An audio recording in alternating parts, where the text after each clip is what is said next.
Sorry. I think that our transit services are the best way to cut down our carbon footprint. However, increasing ridership is the key. Incentivizing it, I don't think is the answer. I think increasing frequency, expanding routes is the real answer.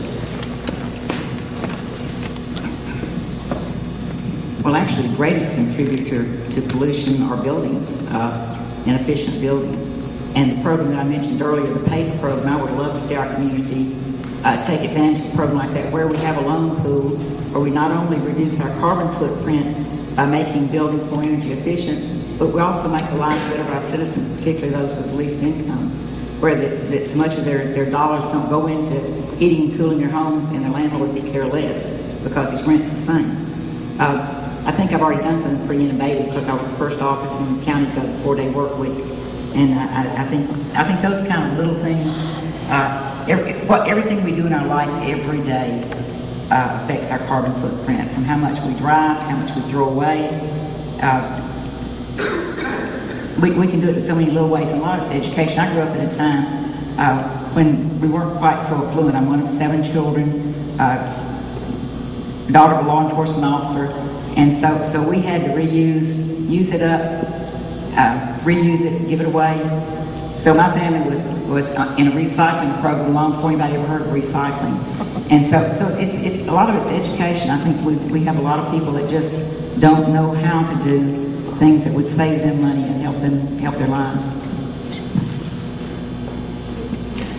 Thank you. I shouldn't say these are softball questions. These really put the candidates on the spot because they haven't had time to prepare for them, unlike the first set of questions. This next one, and I'm going to read the original question, maybe paraphrase it just a bit. If you become mayor, would you support renovations to public housing? And the concern here is that it is, quote, an unhealthy environment. So do you agree that public housing is an unhealthy environment, and how would you implement plans to renovate those areas if you were to become mayor? Did you want to kick this one off? I can say mayor by something. Okay. I served as chairman of the Athens Housing Authority for 7 years, on the Board of Commissioners for 15 years, and I have a young lady back here that's on the Board of Commissioners. There's absolutely nothing the mayor or the commission can do about public housing.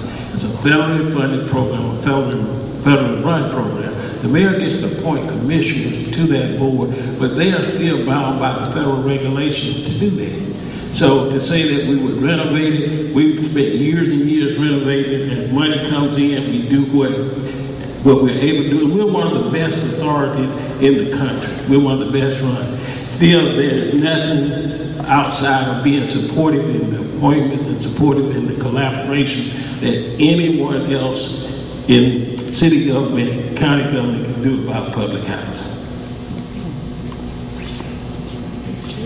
Would anybody else like to jump in on this one? That's by law. That's not by design. If you would like to add to that, or did he say it all?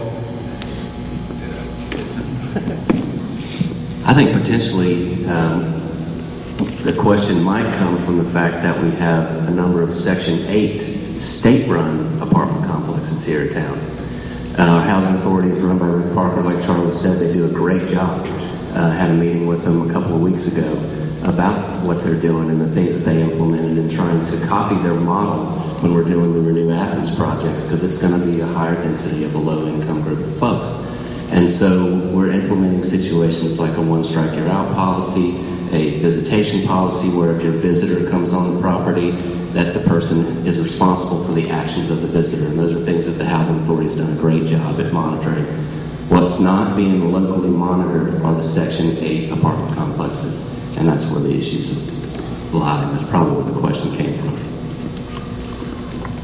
I'll just pass the microphone down to see if anybody else wants to add to these comments. I don't want anyone to have the last word, of course, on this one.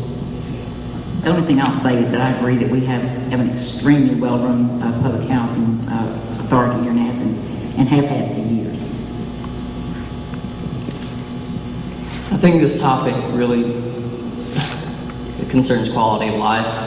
And as mayor, I would do anything within my power to improve the quality of life for the citizens of Athens.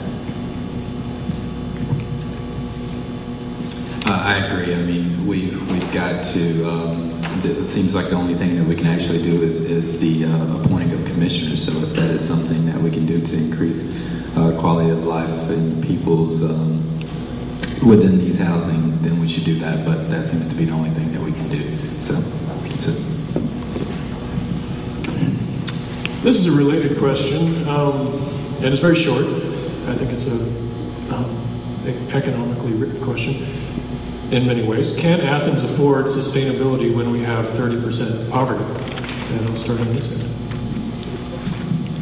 I think some of that's already been addressed by other questions. Again, having a loan pool to allow people to energize their homes. That makes sustainability.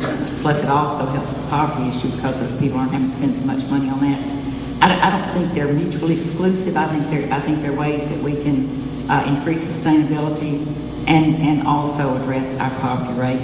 I would just like to take an opportunity to say something here because there's so much publicity about our poverty level in Athens, our 30% poverty level in Athens. And I think it paints a really misleading picture of Athens. I don't think we will ever have a low poverty rate in Athens. If we took everybody that's in poverty in Athens right now out of poverty tomorrow, there would be plenty of people coming in to fill those slots because we are the only community in this whole area that offers anything that helps people. And that is not a negative thing. I'm very proud of the responsibility and the compassion and the caring of our community. But I doubt that very many of our people that are in poverty now started out in Athens. Most of them probably came here. A lot of our homeless population comes here because we have services for the homeless. People come here because we have public housing units. People come here because we have the food banks that Charlie and I both are involved in. People come here for all the things that we help them do in Athens. So we're always going to have a high poverty rate, but it's not something that we should walk around and be hanging our heads about. It's because we've got these people here, we're trying to help them, and I think we're pulling a lot of people out of poverty. The numbers just don't show it.